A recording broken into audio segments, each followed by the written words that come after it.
The graveyard shift. I've been working the night shift as a security guard at Greenwood Cemetery for about 6 months now. It's an old place, more like a small town graveyard, with graves and crypts dating back over a century. The kind of place where history feels heavy in the air, and the silence seeps into your bones. Most nights are uneventful.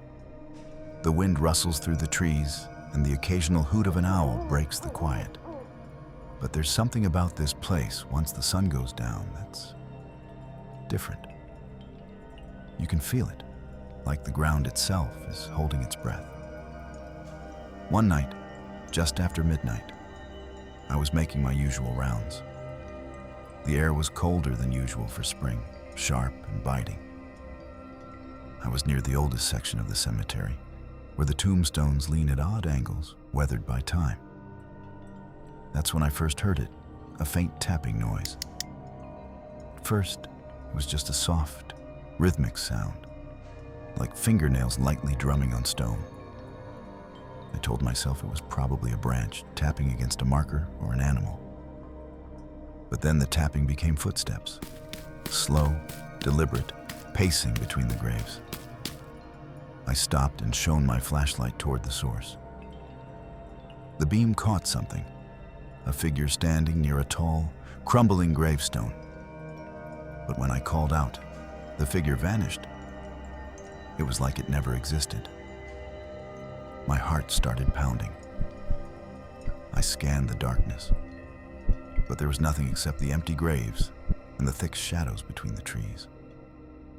Trying to steady myself, I continued my patrol, but the silence didn't return. About 10 minutes later, I heard the cemetery gates creak open. I froze. I know I locked them tight when I arrived, and no one else had the key. I ran over, flashlight leading the way, but the gates were securely locked. No one had entered or left. That's when I saw it. Just beyond the tree line, a shadow moving erratically. It was tall, too thin to be human, and its shape flickered like a broken reflection. I blinked, and it vanished into the darkness. I felt a cold pressure in the air, like the temperature dropped suddenly. Then something even stranger happened. The crypts, those stone vaults near the oldest graves, began glowing. A pale blue light emanated softly from within, pulsing gently like a heartbeat. From inside the crypts came whispers. They weren't words I could understand, more like mournful cries, breathy and sorrowful. The sounds crawled under my skin and made my blood run cold. I tried to call for backup on my radio, but all I received was static. Mixed in with the static, I swear I heard someone whisper my name. Quiet, but unmistakable. I couldn't move. I was rooted to the spot as the ground near one crypt started to shift. The soil cracked and pushed upward, as if something beneath was clawing its way out. Then I saw it. A pale, decayed hand gripping the edge of a grave, fingers curling tightly. I stumbled back, heart hammering in my chest, and the hand sank beneath the earth again, disappearing as if it was never there. I didn't wait to see anything else. I ran, past the gravestones, toward the gate, and when I looked back one last time, everything was still. The blue light was gone. The whispers were silent, but I still hear them. The tapping, the footsteps, the whispers calling me back, night after night. And every time I'm out there alone, I wonder if I'm really guarding the dead, or if something else is guarding me. Number 2, the silent patient. I work the night shift at an old psychiatric hospital that's seen better days. The building creaks and moans like it's alive, and the halls are so quiet at night, you can hear your own heartbeat. My shift started like any other, routine check-ins, paperwork, and watching the patients. But that night, I was assigned to room 17, the isolation room. They call it the silent patient's room. She's a new admission, a woman who refuses to speak or move. No one knows how she ended up here. The doctors say she's catatonic, but there's something off about her.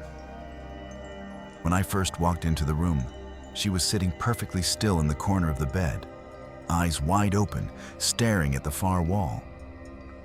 She never blinked, never moved, just stared. It sent a chill down my spine. I told myself it was just a hospital job. Sulky, I had to be professional.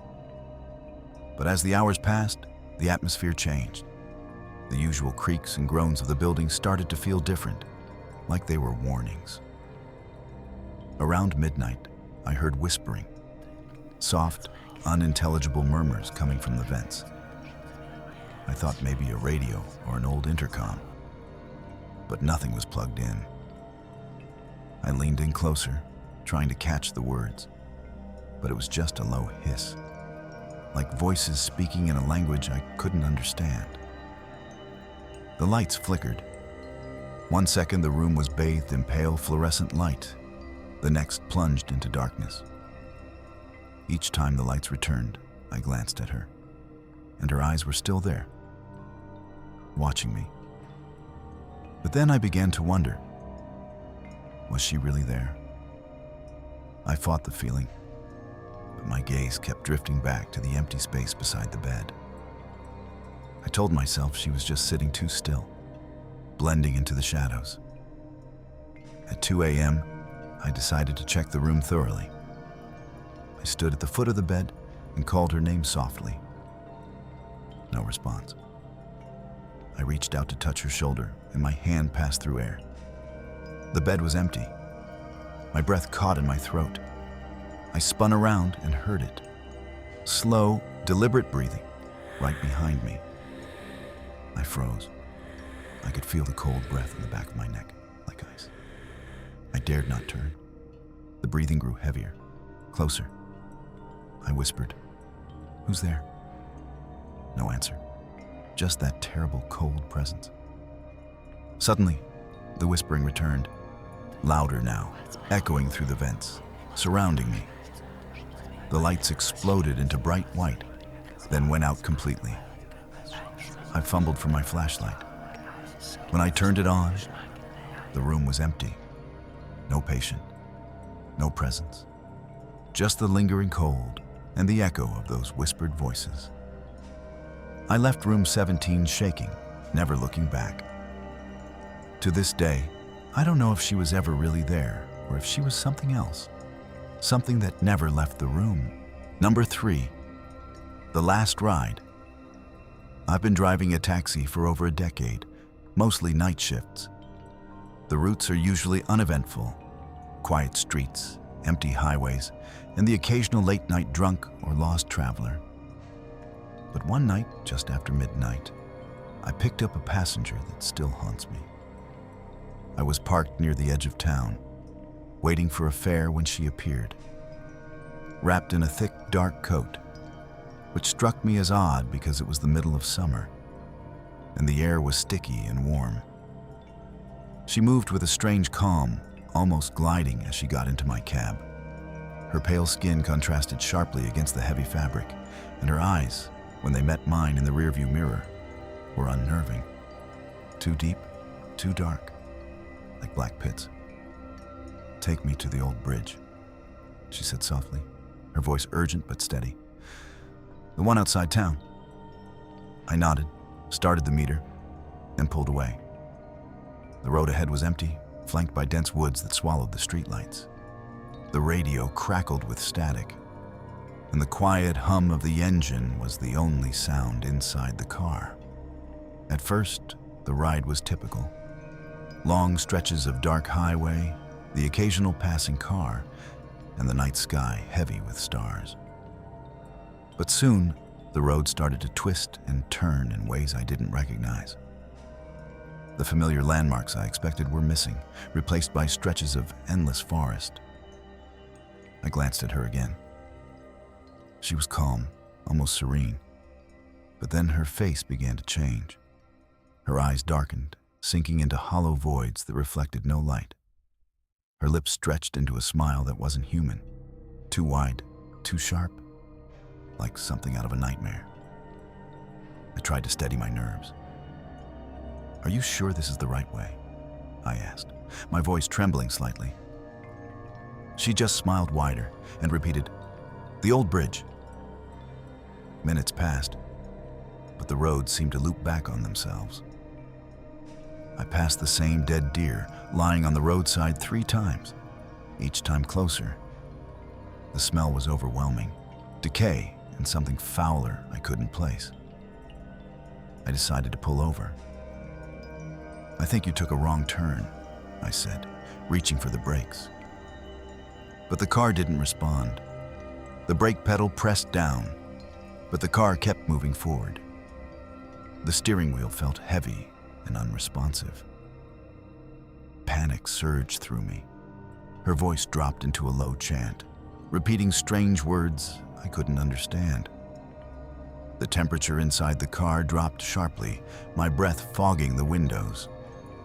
The trees outside bent inward, seeming to close in on us. I tried to open the doors, but they were locked tight. The windows didn't budge. I was trapped. Her face twisted further, skin peeling back like a mask, revealing something grotesque beneath. The chanting grew louder, echoing in my head like a scream. I covered my ears, desperate to block out the sound, but it penetrated my mind. Suddenly, the car lurched to a halt on a narrow, crumbling bridge over black water. She turned to me, eyes glowing with an unnatural light. "This is the last ride," she whispered. I don't remember how I escaped, but I ran into the woods, heart hammering, not daring to look back. When I finally reached the edge of town, the car was gone, vanished without a trace. Since that night, I refuse to drive after midnight. Sometimes when I close my eyes, I still hear her chant and feel that cold breath on my neck, reminding me that the last ride might never truly end.